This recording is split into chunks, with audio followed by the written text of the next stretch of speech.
صلح حدیبیہ سن 6 ہجری۔ صلح حدیبیہ قریش و مسلمانوں کے درمیان ایک تحریری معاہدہ تھا جو 6 ہجری میں عمل میں آیا۔ یہ صلح حدیبیہ کے مقام پر ہوئی، اس لیے اسی مناسبت سے اس کو حدیبیہ کی صلح کہتے ہیں۔ حدیبیہ ایک کنواں ہے جو مکہ سے ایک منزل کے فاصلے پر ہے۔ اس کنویں کی مناسبت سے اس کے آس پاس کا سارا علاقہ بھی حدیبیہ کے نام سے مشہور ہو گیا۔ ہجرت کے بعد سے اب تک کفار مسلمانوں سے میدان جنگ میں مقابلہ کرتے رہے تھے، لیکن 6 ہجری میں چند اسباب ایسے پیدا ہوئے کہ قریش و مسلمانوں کے درمیان چند شرائط پر صلح ہوئی۔ اسباب: جب سے مسلمان ہجرت کر کے مدینہ آئے تھے، حج کی سعادت سے محروم رہے تھے، کیونکہ جن حالات میں مسلمان اپنی جائے پیدار چھوڑ کر آئے تھے ان کے پیش نظر دوبارہ مکہ نہیں جا سکے تھے، اور پھر ہجرت کے فوراً بعد ہی سے قریش کی مخالفت کا ایک نیا رخ سامنے آیا تھا، یعنی جنگوں کا سلسلہ شروع ہو گیا، جس نے انہیں موقع نہیں دیا کہ وہ حج کا فریضہ ادا کرے، لیکن یہ خیال ان کے دل میں بدستور قائم تھا کہ خانہ خدا کی زیارت ان کا بھی وہی حق ہے جو دیگر قبائل کا ہے۔ اپنے اس حق کو جتانے کے لیے وہ مکہ جانا چاہتے تھے۔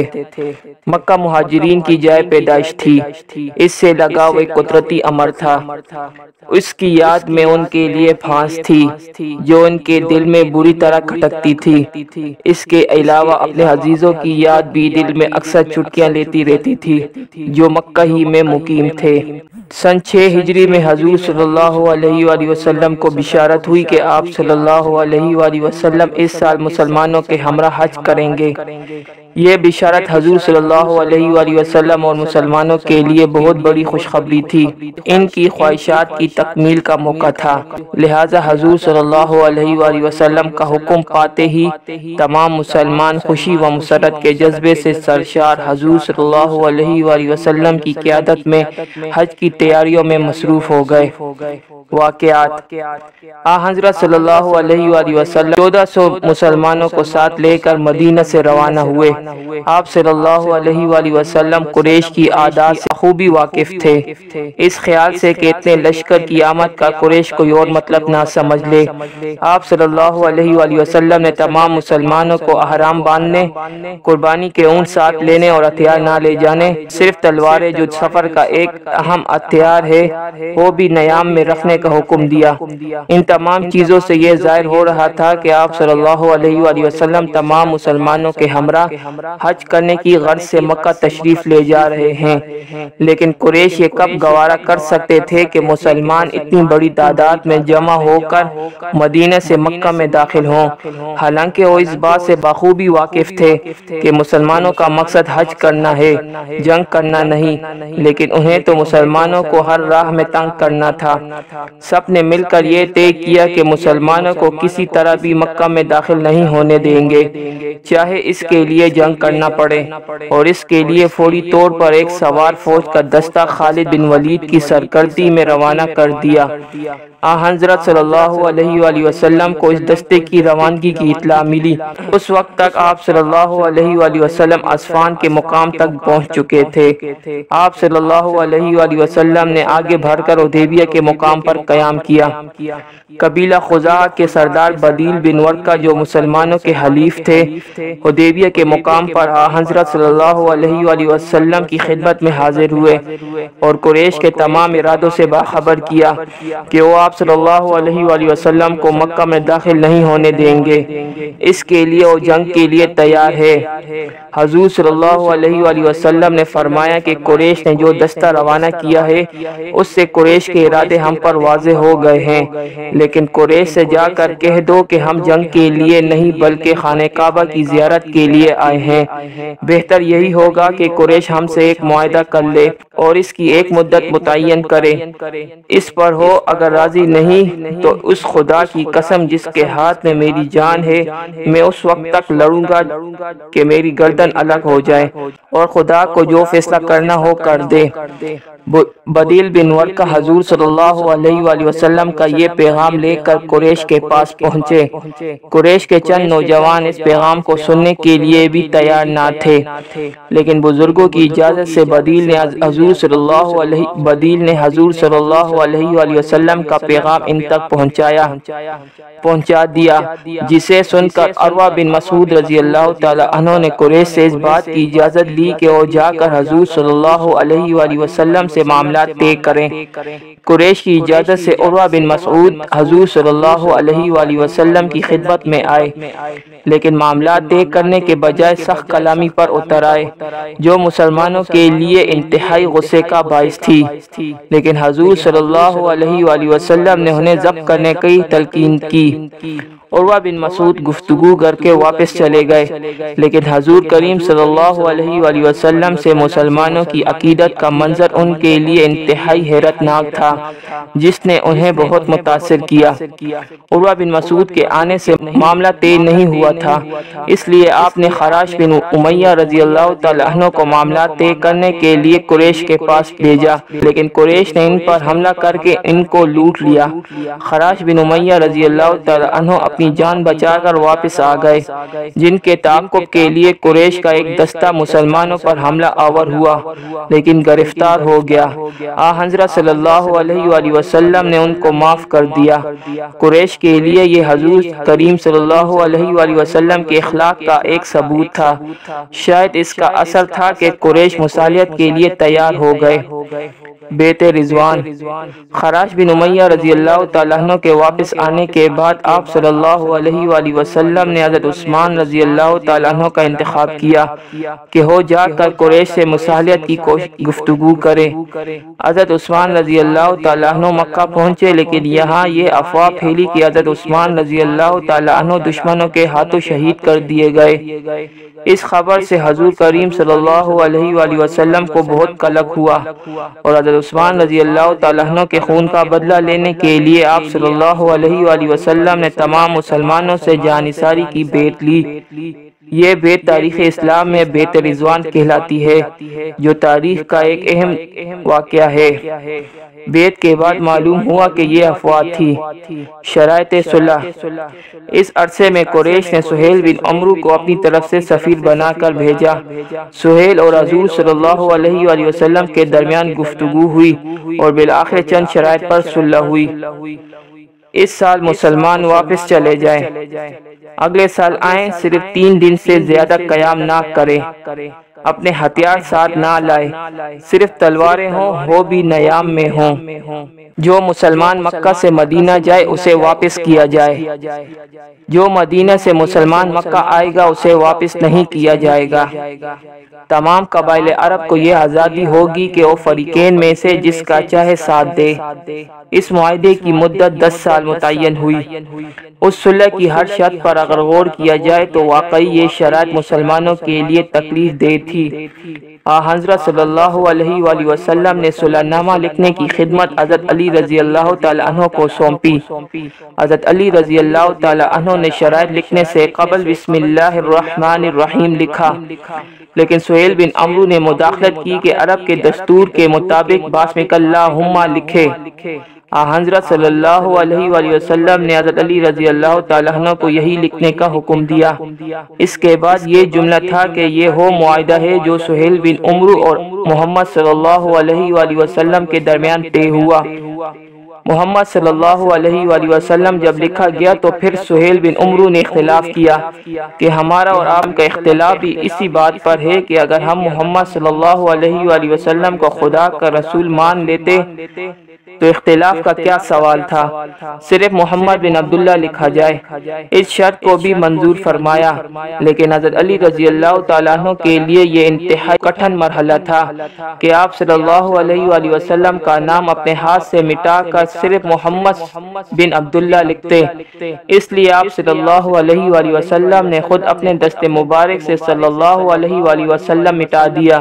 اس طرح اگر دیکھا جائے تو شرائط لکھنے سے پہلے ہی قریش نے جو اختلاف کیا وہی مسلمانوں کے لیے کسی طرح کسی طرح کم اذیت ناک نہ تھا، لیکن حضرت صلی اللہ علیہ وآلہ وسلم تو ہر بات درگزر کرنے کے عادی تھے۔ ابھی شرائط لکھی جا رہی تھی کہ سہیل بن عمرو کے صاحبزادے ابو جندل جو اسلام قبول کر چکے تھے اور اسی جرم کی پاداش میں قریش کے ظلم کا نشانہ بنے ہوئے تھے، کسی طرح بھاگ کر مکہ سے مدینہ آ پہنچے اور حضور صلی اللہ علیہ وآلہ وسلم سے پناہ مانگی۔ مسلمانوں کے دل انہیں دیکھ کر ملول ہوئے، لیکن قبل اس کے کہ حضرت صلی اللہ علیہ وآلہ وسلم ان کے لیے کچھ کہتے، سہیل بن عمرو پھر بول پڑا کہ معاہدے کی تکمیل کا یہ پہلا موقع ہے، اگر اس کی خلاف ورزی ہوئی تو معاہدہ ابھی ختم کر دیا جاتا ہے۔ اس سے ان کا اشارہ صلح کی اس شرط کی طرف تھا کہ جو شخص مکہ سے مدینہ آئے اسے واپس کیا جائے گا۔ حضور کریم صلی اللہ علیہ وآلہ وسلم نے فرمایا کہ ابھی معاہدہ قلم بند نہیں ہوا، لیکن سہیل نہیں مانے۔ اس پر حضرت صلی اللہ علیہ وآلہ وسلم نے ابو جندل کو واپس کر دیا۔ ان کی حالت دیکھ کر حضور صلی اللہ علیہ وآلہ وسلم اور مسلمان انتہائی پریشان کن حالت میں تھے، لیکن صلح کے لیے آپ صلی اللہ علیہ وآلہ وسلم دشمن کی ہر شرط کو قبول کر چکے تھے۔ اس معاہدے پر چند کفار اور چند صحابہ رضی اللہ تعالیٰ عنہ کے دستخط ہوئے۔ صحابہ میں سے حضرت ابو بکر صدیق، حضرت عمر فاروق، حضرت عبد الرحمن بن عوف، عبداللہ بن سہیل، سعد بن ابی وقاص، محمود بن مسلمہ اور حضرت علی رضی اللہ تعالیٰ عنہم اجمعین شامل تھے۔ اس طرح قریش اور مسلمانوں کے درمیان ایک مدت کے لیے صلح ہوئی۔ یہ تمام شرائط مسلمانوں کے لیے بظاہر تکلیف دہ تھی اور مسلمان اسے اپنی شکست سمجھ رہے تھے، لیکن جس صلح کو مسلمانوں نے اپنی شکست جانا اسی کو اللہ تعالیٰ نے فتح مبین قرار دیا، اور یہی صلح آئندہ جا کر فتح مکہ کا پیش خیمہ ثابت ہوئی۔ 3 دن قیام کے بعد آپ صلی اللہ علیہ وآلہ وسلم مدینہ واپس آ گئے۔ واپسی میں آپ صلی اللہ علیہ وآلہ وسلم پر سورہ فتح نازل ہوئی، جو مسلمانوں کی آئندہ آنے والی فتح کی خوشخبری تھی۔ نتائج: صلح حدیبیہ کی ایک شرط یہ تھی کہ جو مسلمان مدینہ جائے اسے واپس کیا جائے، لیکن کچھ ہی دنوں میں قریش خود حضرت صلی اللہ علیہ وآلہ وسلم کی خدمت میں یہ شرط ختم کرنے کی درخواست لے کر پہنچے۔ ایک واقعے کی بدولت قریش یہ شرط ختم کرنے پر مجبور ہوئے۔ مکہ کے چند ستم رسیدہ مسلمان جو کسی مجبوری کی وجہ سے مکہ میں مقیم تھے، ایک شخص ابو بصیر بھی ان میں سے تھے، وہ قریش کے ظلم سے تنگ آ کر کسی طرح مدینہ جا پہنچے اور حضور صلی اللہ علیہ وآلہ وسلم کی خدمت میں حاضر ہو کر پناہ مانگی۔ ان کے یہاں پہنچتے ہی قریش کے 2 آدمی انہیں لینے آ گئے کہ معاہدے کی روح سے واپس کر دے۔ حضرت صلی اللہ علیہ وآلہ وسلم نے ابو بصیر کو واپس مکہ بھیج دیا، کیونکہ معاہدہ ہو چکا تھا اور اس کی شرائط پر عمل کرنا تھا۔ ابو بصیر نے راستے میں ان دونوں آدمیوں میں سے ایک کو قتل کر دیا اور دوسرا فرار ہو گیا۔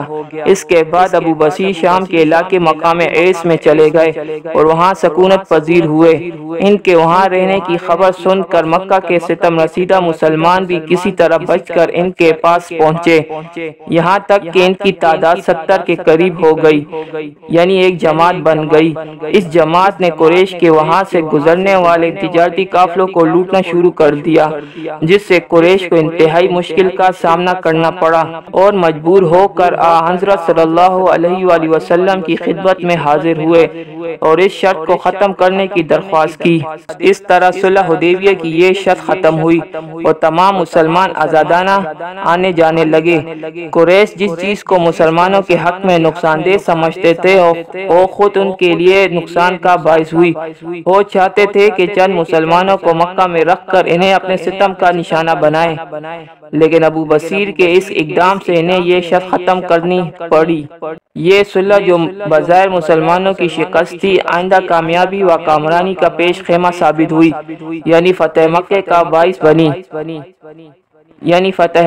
باعث ہوئی۔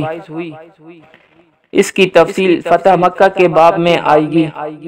اللہ تعالیٰ نے سورہ فتح مکہ نازل کی اور جو مسلمان اس صلح کی شرائط سے مغموم و ملول ہو گئے تھے، اس سورت کے نازل ہونے سے شادماں ہوئے۔ ہجرت کے فوراً بعد غزوات کا جو سلسلہ شروع ہو چکا تھا، اس کی وجہ سے ایک دوسرے سے ملنے کے ذرائع بھی مفقود ہو چکے تھے۔ لیکن اس صلح کے بعد یہ خطرہ نہ رہا تو اسلام کی تبلیغ و اشاعت کا کام بھی تیزی سے ہونے لگا۔ ایک دوسرے سے ملنے کے مواقع میسر آئے اور مسلمانوں کے اخلاق اور کردار سے متاثر ہوئے بغیر نہ رہ سکے اور دائرہ اسلام میں داخل ہونے لگے۔ صلح حدیبیہ کے بعد حضرت صلی اللہ علیہ وآلہ وسلم نے یہ محسوس کر کے قریش کی مخالفت کا خطرہ کسی قدر ختم ہو گیا ہے، دیگر سلاطین کو اسلام کے دعوتی خطوط ارسال فرمائے، جس سے اسلام کی روشنی عرب سے نکل کر دنیا کے دوسرے گوشوں کو بھی منور کرتی رہی۔ حضرت خالد بن ولید رضی اللہ تعالیٰ عنہ اور حضرت عمرو بن العاص رضی اللہ تعالیٰ عنہ صلح حدیبیہ کے بعد مشرف با اسلام ہوئے اور اپنی زندگی اسلامی کارناموں کے لیے وقف کر دی۔ عورتوں میں سے حضرت ام کلثوم جو رئیس مکہ کی صاحبزادی تھی مسلمان ہو چکی تھی۔ صلح حدیبیہ کے بعد مدینہ ہجرت کر کے آئی، لیکن ان کے ساتھ ان کے دونوں بھائی عمارہ اور ولید بھی آئے۔ حضرت صلی اللہ علیہ وآلہ وسلم سے درخواست کی کہ ان کو واپس دے دیجئے۔ آپ صلی اللہ علیہ وآلہ وسلم نے منظور نہیں فرمایا اور اس کے ساتھ ہی صحابہ رضی اللہ تعالیٰ عنہ مجمعین میں سے جن کی ازدواج مسلمان نہیں ہوئی تھی اور مکہ میں ہی مقیم تھے، صحابہ نے صلح حدیبیہ کے بعد ان کو طلاق دے دی۔ اس صلح کا فوری نتیجہ یہ ہوا کہ قریش اور تمام قبائل نے اسلام کے متعلق اب تک جو رائے قائم کی تھی اس میں خود بخود ایک تغیر پیدا ہو گیا اور دشمنوں کے دل میں اسلام کی طرف مائل ہوئے، کیونکہ یہ صلح ایسی تھی جس سے مسلمانوں کے استقلال کا اندازہ تمام قبائل کو ہوا۔ صلح حدیبیہ کے بعد 6 ہجری میں حضرت صلی اللہ علیہ وآلہ وسلم نے اسلامی سفیر دنیا کے دوسرے حصوں میں روانہ کیے۔ دنیا کے دوسرے گوشوں میں اسلام کی دعوت۔ 6 ہجری میں صلح حدیبیہ کے بعد یہ اطمینان ہو چکا تھا کہ یہ معاہدہ 10 سال کا ہے، اس عرصے میں قریش کی طرف سے مخالفت نہیں ہوگی اور اسلام کی اشاعت و تبلیغ کا کام بھی عرب کی حدود میں تیزی سے ہو رہا تھا۔ اس لیے حضرت صلی اللہ علیہ وآلہ وسلم نے اسلام کی روشنی دنیا کے دوسرے گوشوں میں پھیلانے کے لیے سلاطین عالم کو اسلام کی تبلیغ کے لیے دعوتی خطوط ارسال کرنے کا ارادہ کیا، کیونکہ اسلام ایک عالمگیر مذہب تھا۔ عرب ہی میں نہیں ساری دنیا میں اسلام کی روشنی پھیلانی تھی۔ آپ صلی اللہ علیہ وآلہ وسلم نے چند معزز صحابہ رضی اللہ تعالیٰ عنہ مجمعین کو یہ خدمت انجام دینے کا حکم دیا۔ جن حکمرانوں کو آپ نے دعوتی خطوط ارسال کیے ان میں کیسر روم، شہنشاہ ایران، بادشاہ حبش نجاشی اور عزیز مصر و دیگر رؤسائے عرب جو اب تک اسلام کی نعمت سے محروم تھے شامل ہیں۔ کیسر روم۔ حضرت صلی اللہ علیہ وآلہ وسلم نے کیسر روم کو جو خط لکھا ہو یہ تھا: بسم اللہ الرحمن الرحیم، محمد رسول اللہ صلی اللہ علیہ وآلہ وسلم کی طرف سے ہرقل کی جانب جو روم کا عظیم ہے سلام ہو، اس پر جو رائے راست کی پیروی کرے۔ اما بعد، میں تم کو اسلام کے کلمے کی طرف بلاتا ہوں، مسلمان ہو جاؤ، سلامت رہو گے اور خدا تم کو 2 چند اجر دے گا، لیکن اگر تم نے روگردانی کی تو تمہاری تمام جاہل رعایا کا گناہ تم پر ہوگا۔ کیسر روم کا پایا تخت قسطنطنیہ تھا، لیکن اس وقت روم کا بادشاہ ہرقل بیت المقدس کی زیارت کرنے کے لیے آیا ہوا تھا۔ مسلمان سفیر وجیہ کلبی رضی اللہ تعالیٰ عنہ نے حضور صلی اللہ علیہ وآلہ وسلم کا دیا ہوا دعوت نامہ بصرہ کے رئیس کو دے دیا، جس نے بیت المقدس روانہ کر دیا۔ جب ہرقل کو یہ خط موصول ہوا تو اس نے کسی عرب کو دربار میں حاضر ہونے کے لیے کہا۔ اتفاق سے ابو سفیان کو اس وقت دربار میں لایا گیا، جو ان دنوں تجارت کی غرض سے شام گیا ہوا تھا۔ ابو سفیان سے جب حضور صلی اللہ علیہ وآلہ وسلم کے متعلق دریافت کیا گیا تو اسلام کا دشمن ہونے کے باوجود اس کی زبان حضور صلی اللہ علیہ وآلہ وسلم کے متعلق سچ بات کہنے پر مجبور ہو گئی اور ابو سفیان کی زبان سے حضرت صلی اللہ علیہ وآلہ وسلم کے اخلاق و کردار کا حال سن کر ہرقل بہت متاثر ہوا اور عین ممکن تھا کہ وہ اسلام کی دعوت سے مالا مال ہو جاتا، لیکن اس کے درباری و امراء حضرت صلی اللہ علیہ وآلہ وسلم کے متعلق اس کے خیالات سن کر برہم ہوئے۔ جس سے ہرقل کو اپنی بادشاہت خطرے میں نظر آئی اور دین پر ہرقل نے بادشاہت کو ترجیح دے دی، جو شاید اس کی سب سے بڑی بھول تھی۔ نجاشی۔ حضور صلی اللہ علیہ وآلہ وسلم نے نجاشی کو جو خط لکھا، اس کا مضمون یہ تھا: بسم اللہ الرحمن الرحیم، محمد رسول اللہ کی جانب سے نجاشی بادشاہ حبشہ کی جانب، اسلام قبول کرو۔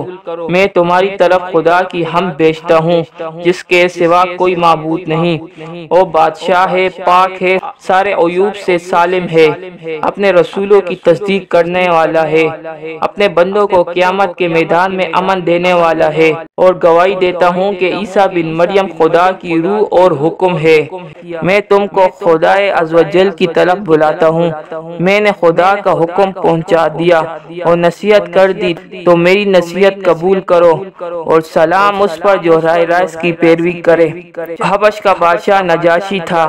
اسے اسلام اور حضرت صلی اللہ علیہ وآلہ وسلم کے متعلق علم تھا، کیونکہ ہجرت مدینہ سے پہلے مسلمان اس کے دربار میں جا چکے تھے اور ان کی زبانی اور اسلام سے متعارف ہو چکا تھا۔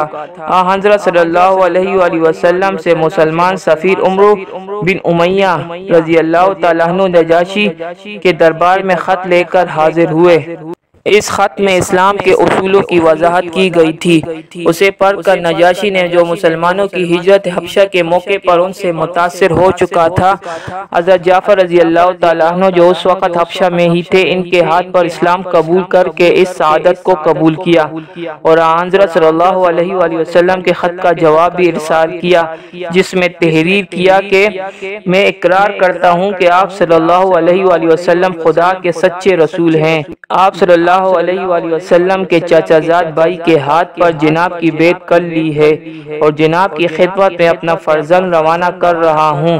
اگر آپ صلی اللہ علیہ وآلہ وسلم کی منشا ہو تو میں خود بھی حاضر خدمت ہو جاؤں۔ اسلام قبول کرنے کے بعد نجاشی رضی اللہ تعالیٰ عنہ نے اپنے بیٹے کو 60 افراد کی جماعت کے ساتھ وفد کی صورت میں دربار رسالت روانہ کیا، لیکن راستے میں یہ وفد ایک حادثے کا شکار ہو گیا۔ شہنشاہ ایران۔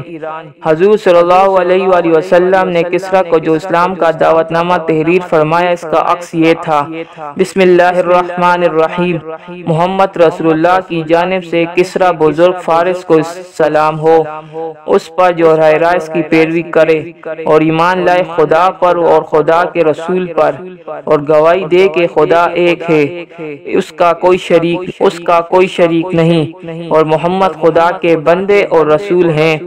تجھ کو خدا کی طرف بلاتا ہوں، اسلام قبول کرو، اگر تم نے انکار کیا تو سارے مجوسی کا وبال تم پر ہوگا۔ اس زمانے میں شہنشاہ ایران خسرو پرویز تھا۔ خسرو پرویز غرور و نخوت کا ایک مجسمہ تھا۔ جب مسلمان سفیر عبداللہ بن خدافہ رضی اللہ تعالیٰ عنہ دربار میں پہنچے تو خط پا کر خسرو پرویز کا تکبر یہاں بھی جھلک پڑا، اور حضور اکرم صلی اللہ علیہ وآلہ وسلم کے خط کے الفاظ اسے اپنی توہین نظر آئی، کیونکہ عرب کے دستور کے مطابق حضور صلی اللہ علیہ وآلہ وسلم کا نام پہلے خط بھیجنے والے کا نام اور مکتوب عالیہ کا نام بعد میں تھا۔ اس خط کو پڑھ کر خسرو پرویز طیش میں آ گیا اور نام مبارک قاصد کے سامنے چاک کر ڈالا، اور یمن کے گورنر کو حضور صلی اللہ علیہ وآلہ وسلم کو گرفتار کرنے کا حکم دیا، لیکن جب شہنشاہ ایران کے آدمی حضور صلی اللہ علیہ وآلہ وسلم تک پہنچے تو حضور صلی اللہ علیہ وآلہ وسلم نے فرمایا کہ ایران کے بادشاہ سے کہہ دو کہ اسلام کی حکومت کسریٰ کے پایہ تخت تک پہنچے گی، لیکن قاصد کے پہنچنے سے پہلے ہی خسرو پرویز اپنے بیٹے کے ہاتھوں قتل ہو چکا تھا۔ اس طرح اس کا یہ غرور خاک میں مل چکا تھا، گویا نام مبارک کی بے حرمتی کی سزا اسے مل گئی۔ مصر میں مسلمان سفیر۔ مصر کا بادشاہ مقوقس تھا۔ مسلمان سفیر حاتب رضی اللہ تعالیٰ عنہ کو یہ خدمت انجام دینی تھی۔ حاتب رضی اللہ تعالیٰ عنہ خط لے کر مقوقس کے پاس پہنچے تو حضور صلی اللہ علیہ وآلہ وسلم کے خط کے جواب میں مقوقس نے تحریر کیا: محمد بن عبداللہ کے نام، مقوقس رئیس کی طرف سے سلام علیک کے بعد میں نے آپ کا خط پڑھا اور اس کا مضمون اور مطلب سمجھا۔ مجھ کو اس قدر معلوم تھا کہ ایک پیغمبر آنے والے ہیں، لیکن میں سمجھتا تھا کہ وہ شام میں ظہور کریں گے۔ میں نے آپ کے قاصد کی عزت کی اور 2 لڑکیاں بھیجتا ہوں جس کی مصر کی قوم میں بہت عزت کی جاتی ہے، اور میں آپ کے لیے کپڑا اور سواری کا ایک خچر بھیج رہا ہوں، والسلام۔ اس خط سے ظاہر ہوتا ہے کہ مصر کا بادشاہ اسلام تو نہ لایا لیکن حضور صلی اللہ علیہ وآلہ وسلم کے خط سے بہت متاثر ہوا اور آپ صلی اللہ علیہ وآلہ وسلم سے دوستی کا خواہاں تھا۔ آپ صلی اللہ علیہ وآلہ وسلم سے دوستی کا خواہاں تھا جس کے لیے اس نے قاصد کی عزت کی۔ روسائے عرب کو خطوط۔ ان بادشاہوں کے علاوہ حضرت صلی اللہ علیہ وآلہ وسلم نے عرب کے سرداروں کو جو ابھی تک اسلام کی دولت سے محروم تھے اسلام کی دعوت دینے کے لیے خطوط روانہ کیے، جن میں سے بحرین کے حاکم منظر بن سعدی نے اسلام قبول کیا اور اس کے ساتھ ایک بڑی جماعت مشرف با اسلام ہوئی۔ عمان کے 2 بھائیوں جعفر اور ابت نے بھی اسلام قبول کر لیا۔ اس طرح حضرت صلی اللہ علیہ وآلہ وسلم نے اسلام کے دعوتی خطوط جہاں روانہ کیے ان میں سے کچھ مشرف با اسلام ہوئے اور اسلام کی روشنی عرب کے علاوہ دوسرے ممالک میں بھی پھیلتی چلی گئی۔ غزوہ خیبر 7 ہجری۔ صلح حدیبیہ کے بعد قریش کی مخالفت کا زور کسی حد تک کم ہو گیا لیکن غزوات کا سلسلہ ابھی ختم نہیں ہوا۔ 7 ہجری میں خیبر کے مقام پر یہودیوں سے مسلمانوں کا مقابلہ ہوا جو غزوہ خیبر کہلاتا ہے۔ خیبر مدینہ کے شمال میں 200 میل کے فاصلے پر بستی تھی۔ مدت سے یہ علاقہ یہودیوں کا مرکز تھا جو نہایت اہم اور مضبوط تھا۔ اہم اور مضبوط اس لحاظ سے کہ یہاں پر ان لوگوں نے اپنے کئی مستحکم قلعے تعمیر کر لیے تھے جن کے نام یہ تھے: قلعہ قموس، سالم، نطات، کسارا، مریتا۔ لیکن ان تمام قلعوں میں مضبوط قلعہ قموس تھا۔ مضبوط ہونے کی وجہ سے اہمیت بھی اسی قلعے کو حاصل تھی۔ اسباب: خیبر میں پہلے سے یہودی آباد تھے لیکن 4 ہجری میں مدینہ کے یہودی قبیلہ بنو نذیر کا اخراج ہوا تو یہ قبیلہ بھی خیبر میں جا کر آباد ہو گیا۔ دشمن تو یہ مسلمانوں کے پہلے ہی تھے، مدینہ سے جلا وطن کیے جانے کے بعد ان کی دشمنی میں اضافہ قدرتی امر تھا۔ غزوہ احزاب کے موقع پر بھی انہوں نے اس دشمنی کا ثبوت دیا۔ بنو عطفان اور بنو قریظہ جو معاہدہ کے پابند تھے ان کو مسلمانوں کے خلاف اکسا کر ان کے مقابلے میں لا کھڑا کیا تھا اور اس کے بعد بھی مسلمانوں کے خلاف ساز باز کے لیے تیار رہتے تھے۔ صلح حدیبیہ کے بعد حضرت صلی اللہ علیہ وآلہ وسلم کو یہ اطلاع ملی کہ خیبر میں آباد یہودی اور بنو غطفان مسلمانوں کے خلاف ساز باز کر رہے ہیں اور مدینے پر حملہ کرنے کی تیاریاں کر رہے ہیں۔ آپ صلی اللہ علیہ وآلہ وسلم نے اس کی تصدیق کروائی تو یہ خبر صحیح تھی۔ اب آپ صلی اللہ علیہ وآلہ وسلم کے لیے ضروری تھا کہ مدینے کی دفاع کے لیے دشمنوں کا مقابلہ کرنے کی تیاری کرے۔ واقعات: حالات کی تصدیق ہونے کے بعد آپ صلی اللہ علیہ وآلہ وسلم نے مسلمانوں کو جہاد کا حکم دیا اور عسکری تیاریاں مکمل کیے۔ 7 ہجری میں 1400 مسلمانوں کے ہمراہ خیبر کے علاقے کی طرف روانہ ہوئے۔ راستے میں رجیع کے میدان میں قیام فرمایا کیونکہ یہ مقام بنو عطفان اور یہودیوں کے علاقوں کا درمیانی راستہ تھا۔ دونوں دشمن جو ایک جگہ جمع ہونے والے تھے حضور صلی اللہ علیہ وآلہ وسلم کی آمد کو دیکھ کر اس شش و پنچ میں پڑ گئے کہ نہ جانے مسلمان فوج کے حملے کا رخ کس طرف ہوگا۔ یہ تدبیر بہت اچھی تھی، اس سے بنو عطفان اور یہودی ایک جگہ جمع نہ ہو سکے۔ اور پھر آپ صلی اللہ علیہ وآلہ وسلم نے خیبر کا رخ کیا۔ یہاں پہنچ کر آپ صلی اللہ علیہ وآلہ وسلم نے قلعے کے گرد میدان میں قیام فرمایا اور دوسرے دن حملہ کر دیا جو یہودیوں کے لیے اچانک اور غیر متوقع تھا۔ یہودی ہراساں ہو کر قلعہ بند ہو گئے۔ حضرت صلی اللہ علیہ وآلہ وسلم نے ان قلعوں کا محاصرہ کر لیا اور مختلف قلعوں کو آسانی سے فتح کرنے کے بعد مرکزی اور اہم قلعہ قموس کی جانب متوجہ ہوئے۔ اس قلعے کی حفاظت کے انتظامات بہت زیادہ کیے گئے تھے کیونکہ اس میں سردار قوم کنانہ بن ابی العقیق کا پورا خاندان محصور تھا۔ اس کے لیے مسلمانوں کو کئی دن محاصرہ کرنا پڑا اور کافی دشواری کا سامنا کرنا پڑا، لیکن آخر حضرت علی رضی اللہ تعالیٰ عنہ کی مدد سے مسلمان اس قلعے کو فتح کرنے میں بھی کامیاب ہو گئے۔ اس قلعے کی فتح کا مطلب یہ تھا کہ دشمن شکست کھا چکے ہیں، لیکن اس کی تسخیر کے بعد 2 قلعے باقی تھے جو 10 دن کے محاصرے کے بعد فتح ہو گئے اور اس طرح خیبر کی فتح پائے تکمیل کو پہنچی۔ فتح کے بعد مفتوحہ زمین پر قبضہ کیا گیا، لیکن یہودیوں نے درخواست کی کہ زمینیں ہمارے قبضے میں رہنے دی جائے، جسے حضور صلی اللہ علیہ وآلہ وسلم نے قبول فرمایا اور ان سے پیداوار کا نصف خراج لینا طے ہوا۔ نتائج: خیبر کا علاقہ فتح کرنے کے بعد یہاں کی آبادی کو زیر کرنے کا کام شروع ہوا اور کچھ عرصے کی جدوجہد کے بعد یہ کام بھی پورا ہوا۔ اس جنگ میں یہودیوں کا جانی نقصان بھی زیادہ ہوا۔ جنگ کی فتح سے یہودیوں کی طرف سے خطرات کے امکانات ختم ہو گئے اور خیبر کی فتح اسلام کی تبلیغ کی ایک شاہراہ ثابت ہوئی۔ یہودیوں کا رئیس کنانہ بن ابی العقیق قتل کر دیا گیا کیونکہ اس نے حضرت محمد بن مسلمہ رضی اللہ تعالیٰ عنہ پر چکی کا پاٹ گرا کر ان کو شہید کر دیا تھا۔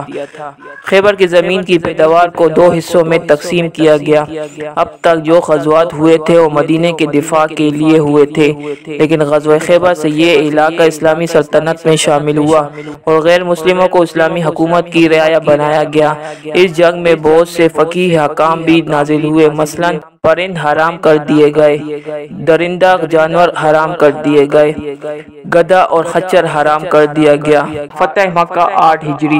حضرت ابراہیم علیہ السلام کی یادگار خانہ کعبہ ہے، لیکن ظہور قدسی کے وقت اہل عرب پیغام توحید کو بھول چکے تھے اور یہ خانہ خدا اب بت خانہ بن گیا تھا، جہاں بت پرستوں کے تمام بڑے بڑے 360 بت موجود تھے۔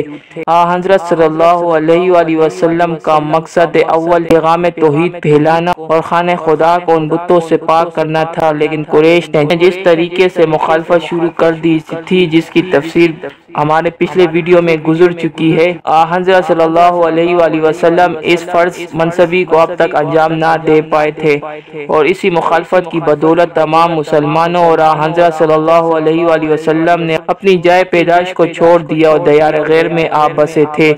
دیار غیر میں آنے کے بعد مسلمان خانہ کعبہ کی زیارت سے بھی 6 برس تک محروم رہے اور 6 برس بعد صلح حدیبیہ کی بدولت ایک نگاہ اس مقدس مقام تک ڈال آئے تھے، لیکن 8 ہجری میں اس صلح حدیبیہ کی بدولت ایسے واقعات رونما ہوئے کہ مسلمان اپنی جائے پیدائش میں بڑی شان و شوکت سے فاتحانہ انداز میں داخل ہوئے۔ اسباب: صلح حدیبیہ جو بظاہر دب کر ہوئی تھی، فتح مکہ کا پیش خیمہ ثابت ہوئی، کیونکہ اس صلح کی شرائط میں سے ایک شرط یہ بھی تھی کہ تمام قبائل عرب کو یہ اختیار ہوگا کہ فریقین میں سے جس کا دل چاہے ساتھ دے۔ اس شرط کی روح سے دیگر قبائل کے علاوہ بنی بکر نے قریش کی حمایت کی اور بنو خزاعہ مسلمانوں کے حلیف ہوئے۔ جس طرح قریش اور مسلمانوں کی آپس میں کشمکش تھی، اسی طرح ان کے حلیف قبائل یعنی بنو بکر اور بنو خزاعہ بھی ایک دوسرے کے پرانے دشمن تھے۔ معاہدے کی مدت 10 سال قرار پائی تھی۔ اس عرصے میں قریش کو مسلمانوں کے خلاف کوئی کارروائی نہیں کرنی تھی اور امن و امان قائم رکھنا تھا، لیکن ان میں اتنا صبر کہاں تھا۔ معاہدہ پر کاربند رہنا ان کے لیے ممکن نہ تھا۔ بنو خزاعہ اور بنو بکر میں آپس میں پرانی دشمنی کی بدولت کسی بات پر جھگڑا ہوا جس نے طول پکڑ لیا۔ قریش معاہدے کی شرائط بھول کر اعلانیہ اپنے حلیف قبیلہ بنو بکر کے ساتھ ہو گئے۔ اس لڑائی میں بنو خزاعہ کے چند آدمی قتل ہو گئے، وہ بھی عین حرم میں جہاں جنگ و جدل منع ہے۔ بنو خزاعہ کے آدمی حضور صلی اللہ علیہ وآلہ وسلم کی خدمت میں حاضر ہوئے اور حالات بتا کر مدد کی درخواست کی۔ حضرت صلی اللہ علیہ وآلہ وسلم کو بہت رنج ہوا اور آپ صلی اللہ علیہ وآلہ وسلم نے اپنا ایک قاصد قریش کے پاس بھیجا اور 3 شرطیں پیش کی کہ ان میں سے کسی ایک شرط کو منظور کرے۔ شرائط یہ تھی: بنو بکر کی حمایت چھوڑ دے، مقتولین کا خون بہا ادا کرے، یہ اعلان کرے کہ حدیبیہ کا معاہدہ ٹوٹ گیا ہے۔ قاصد یہ شرائط لے کر قریش کے پاس پہنچ گیا۔ قرۃ بن عمر نے قریش کی طرف سے جوش میں آ کر کہا، ہمیں تیسری شرط منظور ہے۔ گویا صلح حدیبیہ کا وہ معاہدہ جس کی مدت 10 سال متعین ہوئی تھی، 2 ہی سالوں میں قریش نے توڑنے کا اعلان کر دیا۔ قاصد کے جانے کے بعد شاید انہیں اپنی اس غلطی کا احساس ہوا اور اپنے سردار ابو سفیان کو سفیر بنا کر حضور صلی اللہ علیہ وآلہ وسلم کی خدمت میں روانہ کیا کہ اس غلطی کی تجدید کرے۔ ابو سفیان حضور صلی اللہ علیہ وآلہ وسلم کی خدمت میں حاضر ہوا اور معاہدے کی تجدید کی درخواست کی، جسے حضور صلی اللہ علیہ وآلہ وسلم نے قبول نہ فرمایا۔ اس پر ابو سفیان نے حضرت عمر رضی اللہ تعالیٰ عنہ، حضرت ابو بکر صدیق رضی اللہ تعالیٰ عنہ کو درمیان میں لانا چاہا، لیکن دونوں صحابہ رضی اللہ تعالیٰ عنہ نے انکار کر دیا۔ ہر طرف سے مایوس ہو کر اس نے اپنی تسکین کے لیے مسجد نبی میں اعلان کر دیا کہ معاہدے کی تجدید کر دی۔ واپس مکہ پہنچا اور حالات بتائے تو قریش نے کہا کہ نہ ہم اس کو صلح سمجھ سکتے ہیں اور نہ اعلان جنگ۔ ادھر حضرت صلی اللہ علیہ وآلہ وسلم نے مسلمانوں کو عسکری تیاریاں کا حکم دیا، لیکن اب وقت آ گیا تھا کہ حق و باطل کا آخری فیصلہ ہو۔ واقعات: مسلمانوں کی تیاریاں اہل مکہ سے خفیہ طور پر مکمل ہوئی اور 8 ہجری میں حضرت صلی اللہ علیہ وآلہ وسلم 10,000 کی جماعت کے ساتھ نہایت شان و عظمت سے مکہ معظمہ کی جانب روانہ ہوئے۔ راستے میں دیگر قبائل بھی ساتھ ہو گئے۔ مکہ سے ایک منزل کے فاصلے پر مقام مرز الزہران میں مسلمانوں کی فوجوں نے پڑاؤ ڈالا۔ یہاں حضور صلی اللہ علیہ وآلہ وسلم نے اسلامی لشکر کو حکم دیا کہ مختلف دستوں میں تقسیم ہو کر تھوڑے تھوڑے فاصلے پر اپنی الگ الگ آگ روشن کرے۔ اسلامی فوج کے دستوں کی آگ روشن ہوئی، اس کی روشنی دور دور تک پھیلی، جس نے قریش کو ہراساں کر دیا۔ ان کے ذہن میں یہ سوال پیدا ہوا کہ خدا جانے مسلمان کتنی بڑی تعداد میں آئے ہیں، اور واقعی مسلمان بہت بڑی تعداد میں آئے تھے۔ اہل مکہ نے حالات کا جائزہ لینے کے لیے پھر ابو سفیان اور بدیل کو بھیجا۔ ابو سفیان اور بدیل اس مقام تک پہنچے، ان کا گزر خیمہ نبی صلی اللہ علیہ وآلہ وسلم سے ہوا، لیکن اس سے آگے ہو نہ جا سکے، اور خیمہ نبی صلی اللہ علیہ وآلہ وسلم کے محافظ دستے نے اسلام کے سب سے بڑے دشمن کو گرفتار کر لیا۔ دشمن اسلام گرفتار ہوا، گویا مکہ کی فتح کا وقت قریب آ گیا۔ ابو سفیان مسلمانوں کے سامنے تھا، اس کے تمام اعمال سامنے تھے، اس کی تمام تر دشمنی اس کے خون کی قیمت ہو سکتی تھی، اس کو اپنا انجام سامنے نظر آ رہا تھا، لیکن ان سب سے بڑھ کر حضور اکرم صلی اللہ علیہ وآلہ وسلم کا اخلاق تھا۔ آپ صلی اللہ علیہ وآلہ وسلم حسن اخلاق کا مجسمہ تھے۔ ابو سفیان سے فرمایا، جو کہ اس انتظار میں تھا کہ اب اس کے مقدمے کا فیصلہ سنایا جائے گا۔ خوف کا مقام نہیں، ابو سفیان کے لیے دربار رسالت سے حکم ہوا کہ اسے پہاڑ کی چوٹی پر لے جا کر افواج الہی کا نظارہ کرواؤ۔ افواج الہی کا جلال ابو سفیان کی آنکھوں نے دیکھا تو اس قدر متاثر ہوا کہ مشرف با اسلام ہوا۔ قریش کے سردار نے اسلام قبول کیا، گویا تمام قریش کی قوت ختم ہو گئی، حق باطل پر غالب آنے ہی والا تھا۔ اس کے بعد حضور اکرم صلی اللہ علیہ وآلہ وسلم مسلمانان اسلام کو لے کر مکہ کی حدود میں داخل ہوئے۔ مزاحمت کی طاقت اہل مکہ میں نہ تھی، البتہ الخندمہ میں قریش کی ایک جماعت کے ساتھ صفوان بن امیہ نے حضرت خالد بن ولید رضی اللہ تعالیٰ عنہ کی فوج کو اندر آنے سے روکا، جس پر حضرت خالد رضی اللہ تعالیٰ عنہ نے بھی مدافعتی کارروائی کی، جس میں قریش کے 24 آدمی مارے گئے۔ پھر کسی میں اسلامی لشکر کو روکنے کی تاب نہ تھی۔ حضور صلی اللہ علیہ وآلہ وسلم 20 رمضان 8 ہجری کو مکہ میں فاتحانہ انداز میں داخل ہوئے اور یہ اعلان کروا دیا کہ جو شخص ابو سفیان کے گھر پناہ لے گا وہ ہماری پناہ میں ہوگا، یا جو شخص خانہ کعبہ میں داخل ہو جائے گا وہ بھی محفوظ ہے، اور جو ہتھیار ڈال دے گا اس کو امان دیا جائے گا۔ اسلام لاتے ہی ابو سفیان کا مرتبہ حضور صلی اللہ علیہ وآلہ وسلم نے اس قدر بڑھا دیا کہ اس کے گھر کو امان گاہ کا درجہ دے دیا۔ یقیناً یہ حضور اکرم صلی اللہ علیہ وآلہ وسلم کا اخلاق تھا جس نے ابو سفیان کو حد درجہ متاثر کیا۔ اس کے بعد حضور کریم صلی اللہ علیہ وآلہ وسلم نے عثمان بن طلحہ سے، جو خانہ کعبہ کے کلید بردار تھے، کعبہ کی کنجی لی اور خانہ کعبہ تشریف لے گئے۔ خانہ خدا 360 بتوں سے بھرا ہوا تھا۔ آپ صلی اللہ علیہ وآلہ وسلم نے چھڑی سے ایک ایک کر کے سب بت گرا دیے۔ بت پرستی کا یہ طلسم ٹوٹ گیا اور خانہ کعبہ کو اس علائش سے پاک کر کے آپ صلی اللہ علیہ وآلہ وسلم نے اپنا فرض پورا کر دیا۔ حضرت عمر رضی اللہ تعالی عنہ نے خانہ کعبہ کے اندر اور باہر تمام تصویروں کو مٹا دیا۔ نماز کا وقت ہوا تو حضرت بلال رضی اللہ تعالی عنہ کو اذان کا حکم دیا۔ آپ صلی اللہ علیہ وآلہ وسلم نے ظہر کی نماز پڑھائی۔ عبادت سے فارغ ہو کر باہر تشریف لائے۔ کلید حضرت عثمان رضی اللہ تعالیٰ عنہ کو مرحمت فرمائی اور ارشاد فرمایا کہ جو تم سے یہ کلید چھینے گا وہ ظالم ہوگا۔ دوسرے دن تمام مسلمانوں سے آپ صلی اللہ علیہ وآلہ وسلم نے خطاب فرمایا۔ یہ آپ صلی اللہ علیہ وآلہ وسلم کا پہلا خطبہ تھا جو تمام عالم اسلام کے سامنے دیا گیا۔ اس ایک خدا کے سوا اور کوئی خدا نہیں ہے، اس کا کوئی شریک نہیں ہے۔